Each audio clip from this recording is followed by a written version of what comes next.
মৃত্যুর ফিতনা কি জানেন? শয়তান চায় ওই সময় আপনাকে গুমরাহ করতে।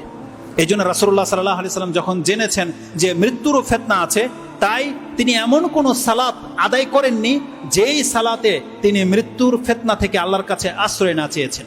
ইমাম মুসলিম সেই হাদিসটাকে কোট করেছেন যে রাসূল সাল্লাল্লাহু আলাইহি ওয়াসাল্লাম বলেছেন, যখনই তোমরা শেষ তাশাহুদে বসো, তাশাহুদ দরুদ শেষ হয়ে যাওয়ার পরে তোমরা চারটা জিনিস থেকে অবশ্যই আল্লাহর কাছে আশ্রয় চাইবে। তার একটা হচ্ছে আল্লাহুম্মা ইন্নী আউযু বিকা মিন ফিতনাতিল মাহিয়া ওয়াল মামাত, আল্লাহ আমি তোমার কাছে জীবন এবং মৃত্যুর ফিতনা থেকে তোমার কাছে আশ্রয় চাচ্ছি। এটা অত্যন্ত জরুরি। মৃত্যুর ফিতনা থেকে যে ব্যক্তি আশ্রয় না চাইবে সে মৃত্যুর ফিতনায় পতিত হয়ে যেতে পারে। ওই সময় আল্লাহ সুবহানাহু ওয়া তাআলাকে সে গালি দিয়ে ফেলতে পারে, ওই সময় সে মুখ দিয়ে কালেমা নাও বেরোতে পারে, সে মুখ থেকে যা ইচ্ছা তাই বেড়ে যেতে পারে, শয়তান তাকে বিভ্রান্ত করবে। এই জন্যে আল্লাহ চাইলে আবার আপনাদের সাথে দেখা হবে কিনা জানি না, তবে এই মৃত্যুর জন্যে, ভালো মৃত্যুর জন্যে দুইটা কাজ আপনারা করবেন। মৃত্যুর ফিতনা থেকে আল্লাহর কাছে সবসময় আশ্রয় চাইবেন, আর সবসময় আল্লাহ সুবহানাহু ওয়া তাআলার প্রতি ভালো ধারণা রাখবেন।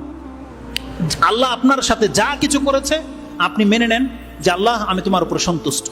মৃত্যু পর্যন্ত আপনি আল্লাহর উপর সন্তুষ্ট থাকেন এবং আপনি আশা রাখেন ইনশাআল্লাহ হলে যে আল্লাহ আপনাকে ক্ষমা করবে, এই আশা নিয়ে বেঁচে থাকবেন। যখন তখন আল্লাহর কাছে ক্ষমা চাইবেন এবং আপনি মরে যাবেন এটা ভেবে পৃথিবীতে চলাফেরা করেন। ইনশাআল্লাহ আজিজ এটা যতদিন আমাদের স্মরণ থাকবে আমাদের পাপ অতটা হবে না যতটা পাপ হয় আমরা মৃত্যুকে ভুলে গেলে আল্লাহর সামনে দাঁড়াতে হবে। এটা আমরা যখন ভুলে যাই তখনই আমাদের দ্বারা পাপ হয়।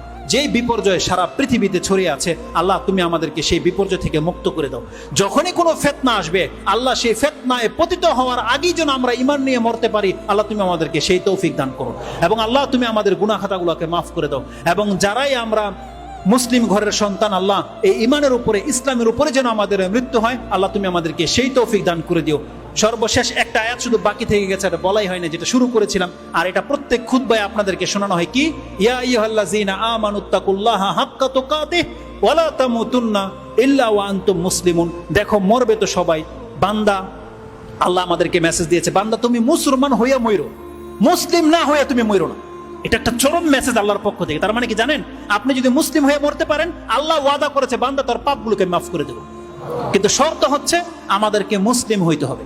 ইসলামের বিপক্ষে কোনো কথা বলবেন না, আল্লাহ এবং কোরআন রাসূল ইসলামের বিপক্ষে কোনোদিন পদক্ষেপ নেবেন না। আমাদেরকে মুসলিম হয়ে মরতে হবে, তারপর আল্লাহর কাছে ক্ষমার আশা করতে হবে। আল্লাহ সুবহানাহু ওয়া তাআলা যেন আমাদেরকে ক্ষমা করেন। ইয়া রাব্বাল আলামিন, সুবহানা রাব্বিকা রাব্বিল ইজ্জাতি আম্মা ইয়াসিফুন ওয়া সালামুন আলাল মুরসালিন আলহামদুলিল্লাহি রাব্বিল আলামিন। আসসালামু আলাইকুম ওয়া রাহমাতুল্লাহি ওয়া বারাকাতুহু।